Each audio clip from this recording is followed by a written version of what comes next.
My sister framed me for stealing $20,000 and got me kicked out on New Year's Eve, but I returned with a plan that turned her perfect life into prison walls. I was kicked out because of my sister, and now I'm alone for the new year. I met a stranger who promised to help.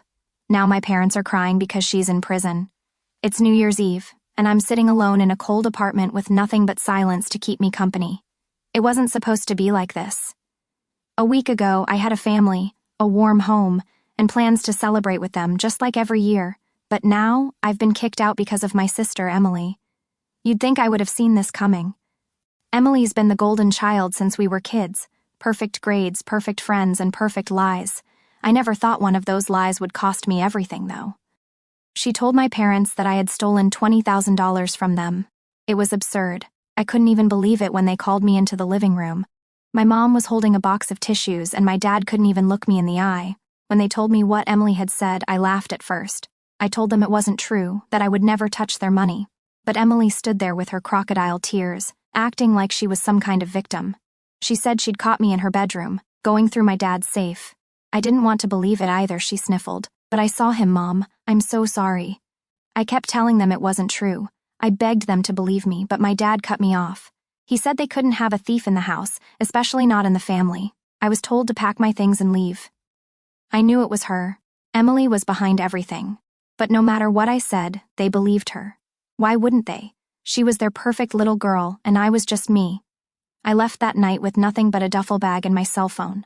I spent the next few days crashing on a friend's couch before finding this cheap, barely livable place. I didn't even try to explain it to anyone else. I was too humiliated. But as I sat there tonight, watching the clock tick toward midnight, I couldn't stop thinking about her, about what she'd done. I wasn't going to let her get away with it. She had taken everything from me, and I was going to find a way to take something back. What I didn't know was that help was coming. I found myself downtown, wandering near the giant Christmas tree. It was late, and the streets were quiet except for a few scattered groups heading home. I sat on a bench and stared at the lights. It felt surreal to be here alone, knowing that my family was probably sitting together right now, completely ignoring what they'd done to me. There was a guy sitting on the next bench, sharply dressed but looking tired. We caught each other's eyes, and he nodded at me. I wasn't in the mood for small talk, but somehow I managed to say something. Not exactly the picture of holiday cheer, I said. He grinned. Guess I'm not the only one. He paused, then added, What's your story? For some reason I told him not everything but enough. How my sister had lied, how my parents had believed her without question, and how I'd ended up getting kicked out. He listened quietly, not saying much until I was done. Sounds like a mess, he said. But you're sure your sister's lying? 100%, I said. She's done this before, but this time she made it stick, and now I've got nothing. He leaned forward, his elbows on his knees. You know, he said, if you want to fight back, I might be able to help. I frowned. What do you mean? I'm a lawyer, he said. Contracts mostly, but I've handled worse. If you really want to prove that she set you up, we can make it happen. I stared at him, not sure if he was serious or just making conversation. Why would you help me? I asked. He shrugged. Call it a personal grudge. I don't like people who get away with things like that. I hesitated. It sounded crazy, but something about the way he said it made me think he wasn't just talking. Okay, I said slowly, what's the plan? He grinned faintly. Let's start with what you know. We'll figure out the rest. We spent the next 20 minutes huddled on the bench working out a plan. His name was Daniel, and he seemed to know exactly how to deal with someone like Emily. The first step, he said, was to get proof, something solid that my parents couldn't ignore. She slipped up somewhere, Daniel said confidently. People like her always do. The key is to get her to admit it. I wasn't sure how to do that, but Daniel had an idea. Call her, he said. Ask her to meet you somewhere neutral. Say you want to talk things out. If she's as cocky as you say, she might let her guard down. What am I supposed to say? I asked. Let her do the talking, he replied. Just guide the conversation. Make her feel like she's already won, and she might tell you more than she intends. And then what? Record everything. It sounded risky, but what choice did I have? I agreed, and we set up a meeting for the next morning at a coffee shop a few blocks from my apartment. Daniel gave me a small recording device, something discreet I could slip into my pocket. I barely slept that night. The thought of facing Emily made my stomach churn, but I was determined. If she really had stolen from our parents just to frame me, I had to make sure she didn't get away with it. The next day, I arrived at the cafe early and chose a table tucked away from the main area. Emily showed up right on time, her usual smug confidence on full display. "Well," she said, sitting across from me, "I didn't think you'd want to see me again. Want to beg for forgiveness?" I clenched my jaw but kept my composure. "No," I said. "I just want to talk." She looked amused but didn't argue. I started with a few vague questions about the situation, pretending I was trying to understand how things had gone so wrong. She answered easily, deflecting responsibility as if it were second nature, but then I steered the conversation. "You know, I've been thinking," I said. "If you hadn't said anything, I would have been stuck there forever, mooching off Mom and Dad." Her smile broadened, and I could see that she was starting to relax. "Exactly," she said. "And that wouldn't have been fair, would it? I mean, they already promised me the house. Why should I have to share it?" There it was. My pulse quickened, but I kept my face neutral. "You're right," I said. "And the money, what was that for?" She laughed. "Oh, don't worry about that.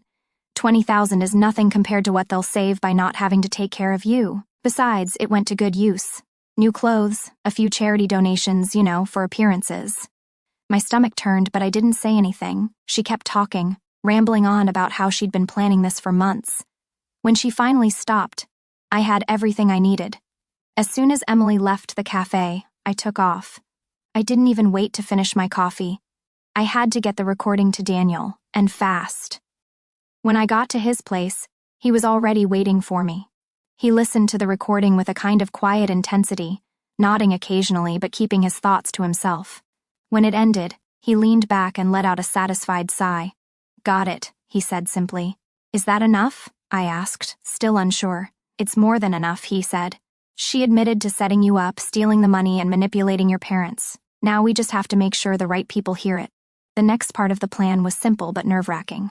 Daniel contacted the police, explained the situation, and offered the recording as evidence. He warned me that it might take some time to get a response, but I was still worried. The next day, the police showed up at my parents' house. I wasn't there, but Daniel made sure I was kept in the loop. Apparently, Emily tried to play the victim at first, but when they brought up the recording, her whole act fell apart. She denied it, then tried to blame me, and finally started crying, claiming she only did it because she was desperate. When they took her away, my parents were in shock. Daniel told me that they called him and demanded to know how I'd been involved. He told them the truth, that I'd recorded Emily and turned over the evidence. They didn't call me not that day anyway. That night, Daniel and I sat in his apartment and discussed the next steps. "She'll be charged with theft and fraud for sure," he said. "Maybe more, depending on how the prosecutor sees it. Best case, she cuts a deal. Worst case, she does some real time." "And my parents?" I asked. He shrugged. "That's up to them, but you've done everything right. They know the truth now. That was the problem. I wasn't sure it would matter." The day after Emily's arrest, my mom called. I thought it might be an apology or at least an acknowledgement of what had happened, but instead she sounded distant. "She's your sister," Mom said. "I don't know how you could do that to her." I felt like I'd been punched in the gut. "Mom, she stole $20,000. She lied to you and Dad. She ruined my life to make sure she got everything. How can you still defend her? She made a mistake," Mom said. "But jail? She's not cut out for it." I wanted to scream. "So what, I should let her destroy me?" There was a long silence before she finally said, "We'll talk later," and hung up. Emily was being charged with theft and fraud, just as he predicted. It was likely that she would get some jail time, nothing extreme, but enough to make it clear that her actions would not be swept under the rug. "She'll probably end up with a year, maybe a little more," Daniel said. "It's not much, but it's something." I nodded, though it didn't feel like much of a victory. My parents hadn't called me since Mom's earlier conversation, and the thought of going back to their house made me sick. 2 days later, I finally heard from my father. He asked me to meet him at a diner, saying he wanted to straighten things out. When I got there, he looked older, as if the stress of everything had taken a toll on him. "Your mom is upset," he said. "But we know that what Emily did was wrong. I'm sorry we didn't believe you. That should have been enough, but it wasn't." I wanted him to stand by me, to finally see who Emily really was, but instead, he kept making excuses for her. "She's been under a lot of pressure," he said. "She's always been emotional." "And what about me?" I asked. "Don't I matter?" "Of course you do," he said quickly. "We just didn't know what to believe." I left before the conversation could go any further. I couldn't sit there and listen to him try to justify their blind loyalty to her. Emily's trial swept in like a sudden storm, catching us all in its turbulence. I didn't attend, couldn't bring myself to sit in that courtroom, But Daniel kept me tethered to the events with his steady updates. Emily, ever strategic, opted for a guilty plea to sidestep a drawn-out legal battle. The judge, unmoved by her calculated remorse, sentenced her to 18 months behind bars. Daniel called it just, citing the hefty sum she'd siphoned and the intricate lies she'd woven to manipulate those around her. Still, a knot of unease twisted in my gut. My parents were broken by the verdict. They didn't reach out to me directly, but a family friend shared that Mom had been weeping nonstop since the sentencing. Dad, trying to be the rock, was crumbling. His face, I was told, bore the marks of a man unraveling under grief's weight. Guilt clung to me like damp air. Emily had authored her own ruin. Her theft and deceit were undeniable, but the fallout had fractured our family beyond repair. We'd once been a flawed but cohesive unit. Now, we were shards, jagged and scattered. Daniel, always the voice of clarity, remained unfazed. Over coffee, he leaned back and said, "She gambled and lost, plain and simple. You did what was right by calling her out. If you hadn't, she'd still be trampling over you, over everyone." His words were a lifeline, but they couldn't dissolve the heaviness in my chest. Knowing she deserved her punishment didn't erase the sense that I'd played a part in dismantling the fragile bonds we'd once shared. A week later, my father showed up at my apartment, unannounced and weary. His face was gaunt, his eyes shadowed by sleepless nights. He sank into the armchair, his voice low and strained. "We're not choosing sides," he said, "but your mother and I are struggling. Emily's our daughter too." The words hit like a slap. "And I'm your son," I shot back, my voice sharp with hurt. He sighed, a heavy, burdened sound. "We know. That's why we backed the charges. She had to face what she did, but it's not easy, son. She's still our little girl."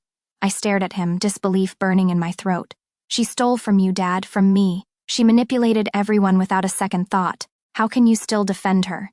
He didn't answer right away. His gaze fell, his face a mix of guilt, frustration, and something deeper. Love, stubborn and unyielding. "We see it," he said finally, his voice soft. "We know what she did. But we can't just stop loving her." The truth landed like a stone. Emily's wrongs didn't diminish her place in their hearts. I'd cleared my name, proven her guilt, but she remained their golden child, cherished despite her crimes. When Dad left, I felt no surge of anger, just a deep, aching fatigue. His visit left me questioning what kind of bond I could maintain with my parents moving forward. The weeks after the sentencing were cloaked in a heavy silence, not the peace of closure, but the weight of unresolved pain. My parents sent occasional texts, cautious inquiries about how I was holding up. They were trying, I suppose, but their words felt hollow, like gestures from a distance. Emily, however, refused to fade into the background. From prison, her voice carried through mutual friends. She was painting herself as the victim, claiming I'd framed her, that the recording exposing her had been twisted to destroy her. Her accusations reignited my anger, but Daniel kept me steady. "Let her spin her stories," he said, his tone calm but resolute. "The evidence is what counts. She's where she belongs." He was right, but the knowledge that she was still trying to poison others against me, even after everything, cut deep. The days dragged on, each one heavy with the loss of what once was. I grappled with conflicting emotions. Relief that justice had prevailed, sorrow for the family we'd lost.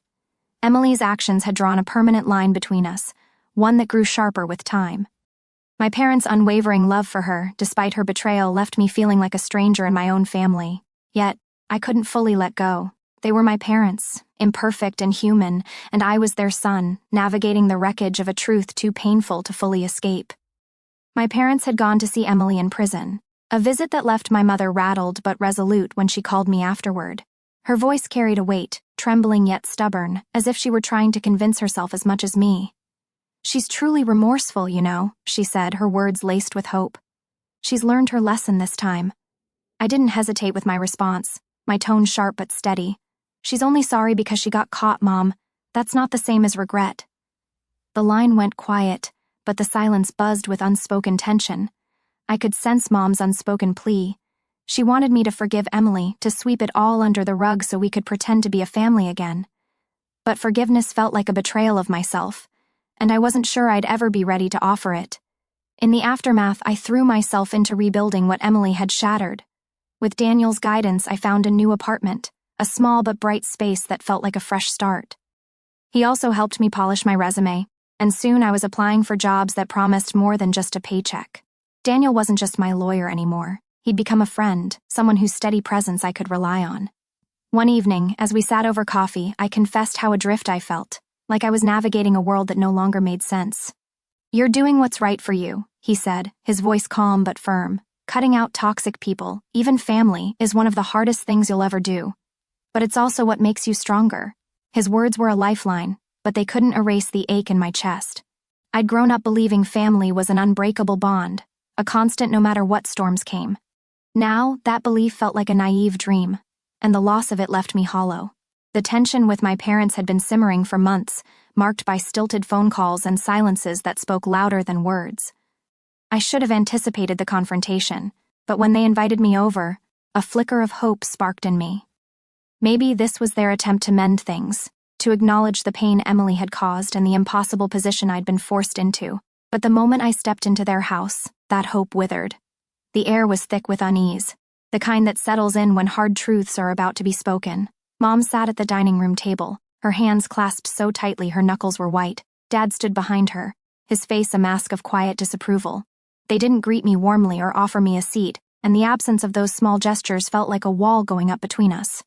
Mom's voice broke the silence, low and quivering with emotion she was struggling to contain. "We've been thinking a lot about everything that's happened," she began, her eyes fixed on the table rather than me. "And we've come to the conclusion that this isn't how a family should be." I stood there, rooted to the spot, waiting for her to continue, though a part of me already knew where this was headed.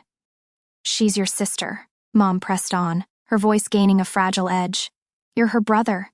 What you did, turning her in, sending her to prison, it wasn't right. No matter what she did, there had to be another way. Families don't betray each other like that." Dad didn't speak, but his nod was enough to show they were in lockstep, as they always had been. A surge of anger rose in me, hot and sharp, urging me to argue, to lay bare the truth they refused to see. Emily hadn't just made a mistake.